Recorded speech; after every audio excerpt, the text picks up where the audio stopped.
Systems just don't. You put them in and they last forever. At some point, they're going to break.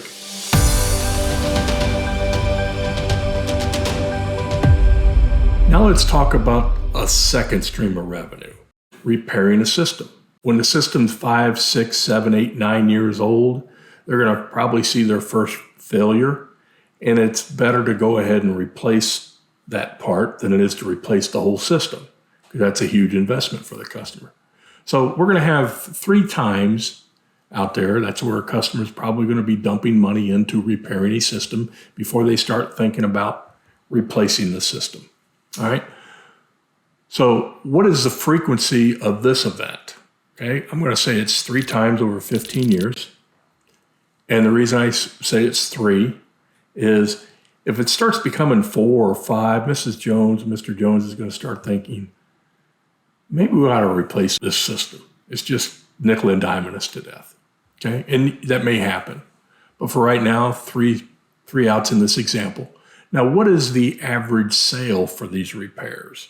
And I'm just going to create an average sale of $1,000 for that repair. Understand the guys that are doing it real cheap are probably don't understand their selling price. And that's going to be another course that we're going to have, is how do we develop your selling price? Okay, so look forward to that. So now what we've got is we've got $3,000 over a 15-year period. Weighted sale now is now taking over that 100% of this replacement side, and it's representing itself now at 23% of the sale, where 77% of the sale is your replacement. Okay, does that make sense?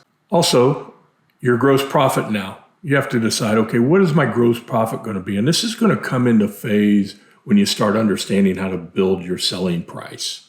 So I'm going to give you some numbers that you should be falling into. And you should be falling into a minimum of 58% gross profit on this. Now, I've seen much better than that. But when you're falling below 58% gross profit, you're probably not priced right. So those are some indicators to be looking at. You've got a 58% gross margin, you got a 47% gross margin, and people ask me all the time, well, how come my repairing a system is 58% and my equipment replacement is 47%?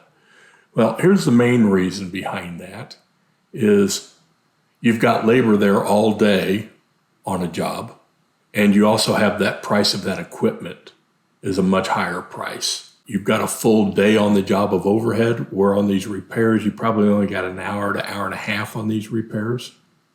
So your gross profit is going to be at 58% or higher when you repair a system. Now that's going to give you your weighted gross profit average. It used to be 100% here, but now it's 73 and 27. Okay, and you'll notice that the weighted sale. Why is the weighted sale different than the weighted gross profit?